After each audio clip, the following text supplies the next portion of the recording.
আমরা দেখে নিয়েছি কিভাবে সবগুলো প্রোডাক্টসকে ফাইন্ড করতে হয়। এরপর যে আমরা দেখব কিভাবে একটি স্লাগের সাহায্যে একটা সিঙ্গেল প্রোডাক্টকে খুঁজে নিতে হয়। তো চলুন সেই কাজটা আমরা শুরু করে দেই। আমরা প্রোডাক্ট রাউটারে চলে আসলাম। এখানে যে কাজটা করব অলরেডি যে আমরা রাউট তৈরি করেছি সেটাকে কপি পেস্ট করে নিলাম এবং এখানে হ্যান্ডেল গেট প্রোডাক্ট দিচ্ছি যেহেতু সিঙ্গেল প্রোডাক্ট আমি এখানে ফাইন্ড করব এবং এখানে মেসেজ হিসেবে দিয়ে দিচ্ছি সিঙ্গেল প্রোডাক্ট। ওকে, গেট সিঙ্গেল প্রোডাক্ট। এখানে লক্ষ্য রাখতে হবে এই কন্ট্রোলার কিন্তু আমরা তৈরি করিনি, তো এটা কোনো ব্যাপার না, আমরা তৈরি করে নিচ্ছি এবং এইখানে একটি স্লাগের সাহায্যে আমরা প্রোডাক্টটাকে ফাইন্ড করব। তো অলরেডি আমাদের অনেকগুলো প্রোডাক্ট রয়েছে, নিশ্চয়ই আপনাদের মনে আছে, দেখতে পাচ্ছেন এইখানে, এবং প্রত্যেকটি প্রোডাক্টের একটি স্লাগ রয়েছে, সেই স্লাগের সাহায্যে আমরা প্রোডাক্টকে খুঁজে নিতে পারবো। তো চলুন কাজ শুরু করে দিই। প্রথমে কন্ট্রোলার তৈরি করতে হবে, তাই না? তো সেই জন্য আমরা প্রোডাক্ট কন্ট্রোলারে চলে আসলাম। অলরেডি আমাদের একটি কন্ট্রোলার রয়েছে, আমি এটাকে কপি পেস্ট করে নিচের দিকে বসিয়ে দিচ্ছি। শুধুমাত্র নামে পরিবর্তন ডেফিনেটলি আনবো। আমি এটাকে মিনিমাইজ করে নিচ্ছি এবং উপরে যেটা সেটাকেও মিনিমাইজ করে নিচ্ছি। ওকে, ফাইন। তো যে কাজটা করতে যাচ্ছি, হ্যান্ডেল গেট প্রোডাক্ট দিয়ে দিচ্ছি এখানে প্রোডাক্টসের পরিবর্তে, এবং সেটাকে আমি এখান থেকে রিটার্ন করব, অর্থাৎ এক্সপোর্ট করব। সো হ্যান্ডেল গেট প্রোডাক্ট লিখে দিতে হবে, হ্যান্ডেল গেট প্রোডাক্ট। গুড। এবার ফাইনালি এটাকে আমরা ইম্পোর্ট করতে পারবো এবং সেক্ষেত্রে আর কোনো এরর থাকার কথা নয়। চলুন আমরা সেটাকে ইম্পোর্ট করে নিই। Good job so far. Okay, তো এখানে আমরা একটি স্ল্যাগ কি করব, আমরা রাউট প্যারামিটার হিসেবে অ্যাকসেপ্ট করব। সেই জন্য এখানে অবশ্যই আমাকে রাউট প্যারামিটারের সেটিংটা করে নিতে হবে। এবার চলুন হ্যান্ডেল গেট প্রোডাক্টে চলে যাই এবং কাজ আমরা শুরু করে দেই। তো এই কাজটা ভেরি সিম্পল হবে। এখানে যা কিছু আছে আমরা চাইলে সরিয়ে নিতে পারি। অবশ্যই আমাদের রেসপন্সের প্রয়োজন, সো রেসপন্সটা রেখে দিচ্ছি। অন্যান্য যে জিনিসগুলো রয়েছে আমি সেগুলো সরিয়ে নিচ্ছি। এখানে পেলোড হিসেবে আপাতত এমটি রেখে দিচ্ছি। Good. Return a single product দিয়ে দিচ্ছি, single product. So far so good. আমাদের হ্যান্ডেল গেট প্রোডাক্ট খানিকটা রেডি হয়ে গেছে, এখনও সম্পূর্ণ রেডি হয়নি, কারণ আমাদের যে কাজটা করতে হবে, আমরা রাউট প্যারামিটারে বা রিকোয়েস্ট প্যারামিটারে যে স্ল্যাগটা আমরা এইখানে পাবো সেটাকে প্রথমে রিসিভ করে তার উপর বেস করে প্রোডাক্টকে ফাইন্ড করতে হবে। তো চলুন সেই কাজটা করে নেই। কনস্ল্যাগ, এবং আমরা সেটা কোথা থেকে পাবো, রিকোয়েস্ট ডট প্যারামস থেকে পাবো। That's all. এবার আমরা ফাইন্ড করতে পারবো কোনো একটা প্রোডাক্টকে, এবং সেই প্রোডাক্টকে ফাইন্ড করে এই প্রোডাক্ট ভেরিয়েবলে রেখে দেবো।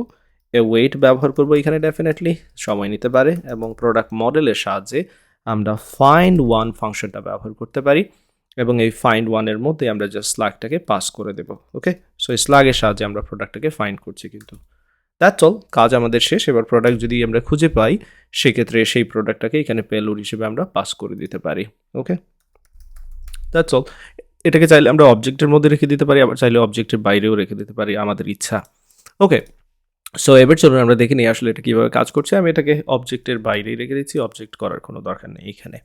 বাট এখানে যেহেতু এরর দেখাচ্ছে এটা অবজেক্ট ডিজার্ভ করে বা এক্সপেক্ট করে, সেই জন্য আমি এখানে অবজেক্টই রেখে দিচ্ছি। That's okay. চলুন এবার দেখে নিই এটা কাজ করছে কিনা। তো আমার একটি স্ল্যাগের প্রয়োজন, আমি আইফোন 6টাকে এখান থেকে কপি করে নিলাম, নতুন আরেকটি এইখানে এন্ড পয়েন্ট তৈরি করতে যাচ্ছি।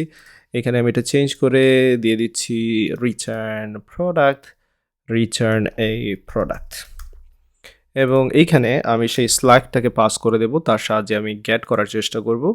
তো দেখতে পাচ্ছেন এখানে সিঙ্গেল প্রোডাক্ট কিন্তু রিটার্ন করা হয়েছে, এবং সেই প্রোডাক্টের সব কিছুই কিন্তু এখানে সুন্দরভাবে দেখাচ্ছে, আপনারা দেখতে পাচ্ছেন। আমি একটু এটাকে এই ইমেজটাকে ছোটো করে দিচ্ছি, ক্যাটাগরির কিন্তু সব কিছু পপুলেট করেনি, তো চাইলে আমরা সেটা করতে পারি। নিশ্চয়ই আপনাদের মনে আছে কীভাবে পপুলেট ফাংশনটা ব্যবহার করতে হয়। সো পপুলেট, এবং পপুলেটের মধ্যে আমরা বলে দিতে পারি ক্যাটাগরি যে প্রপার্টিটা রয়েছে বা ফিল্ডটা রয়েছে তার সব কিছু আমরা চাচ্ছি পপুলেট করতে। এবার আবার আমি ট্রাই করবো এটার সাহায্যে, এবং দেখতে পাচ্ছেন এইখানে কিন্তু চলে এসেছে রেসপন্স। আমি যেটা করব, এইখানে ইমেজটাকে আমি মিনিমাইজ করে দিচ্ছি, এবং দেখতে পাচ্ছেন ক্যাটাগরির সব কিছু কিন্তু এখানে দেখাচ্ছে। পারফেক্ট। তাহলে সিঙ্গেল প্রোডাক্ট কীভাবে ফাইন্ড করতে হয় সেটা কিন্তু আমরা এখান থেকে দেখে নিয়েছি। তো এবার আমরা যে কাজটা করব, কাজটাকে আরেকটু সুন্দর করব, আমরা জাস্ট সার্ভিসের ব্যবহার করব। আমরা অলরেডি সার্ভিস কিন্তু অনেকবার ব্যবহার করেছি। চলুন চলে যাই প্রোডাক্ট সার্ভিসে। নতুন আরেকটা সার্ভিস তৈরি করতে যাচ্ছি। আমি এখানে এই সার্ভিসটার নাম কপি পেস্ট করে নিচের দিকে নিয়ে আসলাম, এটাকে মিনিমাইজ করে নিচ্ছি, উপরের যে সার্ভিস সেটাকেও মিনিমাইজ করে নিচ্ছি যাতে করে কাজ করতে সুবিধা হয়। এখানে গেট প্রোডাক্ট দিয়ে দিচ্ছি, প্রোডাক্টসের কোনো প্রয়োজন নেই। এইখানে আমাদের পেজ আসলে লাগবে না, আমাদের জাস্ট স্ল্যাগ লাগবে, যে স্ল্যাগের মাধ্যমে আমরা কি করব, একটা প্রোডাক্টকে খুঁজব। এইখানে অনেক কিছু রয়েছে, এত কিছুর দরকার নেই, আমরা চাইলে এখান থেকে যে জিনিসগুলো রয়েছে সেগুলোকে মুভ করে দিতে পারি। এইখান থেকে আমি এতটুকু অংশ কেটে নিচ্ছি। তো আমি যে কাজটা করব, অলরেডি আমরা আসলে প্রোডাক্ট কন্ট্রোলারের কাজ করেই নিয়েছি, এই যে দেখতে পাচ্ছেন এখানে এই যে এতটুকু কাজ, আমি এখান থেকে এটা কপি করে যদি নিয়ে আসি এবং প্রোডাক্ট সার্ভিস এই জায়গায় যদি বসিয়ে দিই এতটুকু, তাহলে লক্ষ্য রাখবেন এখানে আমরা চেক করব যে প্রোডাক্টটা যদি খুঁজে পাওয়া যায় দ্যাটস ফাইন, যদি খুঁজে না পাওয়া যায় সেক্ষেত্রে এখানে এই মেসেজটা দেখাবো। এখানে কাউন্টের কোনো দরকার নেই, সো আমরা কাউন্টের ব্যবহার করছি না। অ্যান্ড ফাইনালি আমরা প্রোডাক্টটাকে জাস্ট রিটার্ন করবো এই জায়গা থেকে। সো এখান থেকে return product, that's all. So আশা করি এতটুকু অংশ নিশ্চয়ই বুঝতে পেরেছেন এখানে আমরা কি করছি। এই গেট প্রোডাক্ট সার্ভিসের কাজটা কি, গেট প্রোডাক্ট, এইখানে আমরা গেট প্রোডাক্ট বাই স্লাগও দিতে পারতাম, আমাদের ইচ্ছা, আমরা এখানে চাইলে একটু স্পেসিফিক হতে পারি। সো বাই স্ল্যাগ দিয়ে দিচ্ছি এবং এটাকে আমি এখান থেকে কপি করে এই জায়গায় পেস্ট করে দিতে পারি, কিন্তু গেট প্রোডাক্ট বাই স্ল্যাগে এই জায়গায়। ওকে, বাট ওকে ফাইন, এরকমই রেখে দিই, আপনাদের ইচ্ছা। আপনারা চাইলে শুধু গেট প্রোডাক্টও রাখতে পারতেন, এখানে আইডি নেম যে কোনো কিছু ব্যবহার করেও আপনারা কী করতে পারতেন, প্রোডাক্টটাকে রিটার্ন করতে পারতেন। যাই হোক, গেট প্রোডাক্ট বাই স্ল্যাগ তো রেডি হয়ে গেল। এবার আমাদের কাজ হচ্ছে প্রোডাক্ট কন্ট্রোলার থেকে এটাকে ব্যবহার করা।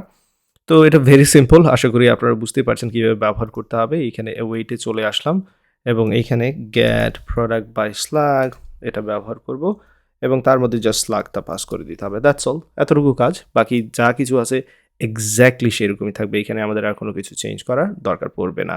তো আশা করি কীভাবে একটি সিঙ্গেল প্রোডাক্ট ফাইন্ড করতে হয় সেটা আপনারা এখান থেকে দেখে নিয়েছেন।